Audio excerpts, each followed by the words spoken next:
సంతోషం దయచేయండి అని ఆ ప్రభు మీద నువ్వు ఆధారపడితే ఆ ప్రభు నీ జీవితంలో నిశ్చయముగా నిజమైన పండుగ పోతున్నారు కనుక ఆ ప్రభు మీద మనం ఆధారపడి ప్రభు వైపు మనం చూద్దాం. నీవున్నావన్న ఒకే ఒక్క నిరీక్షణ నన్ను లోకంలో బ్రతికిస్తుంది యేసయ్యా.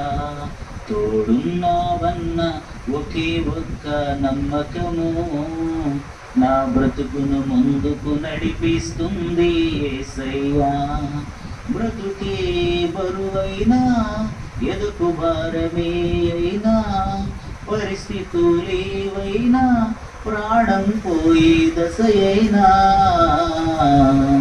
నీవున్నావన్న ఒకే ఒక్క నిరీక్షణ నన్ను లోకంలో బ్రతికిస్తుంది యేసయ్యా. వేదనలే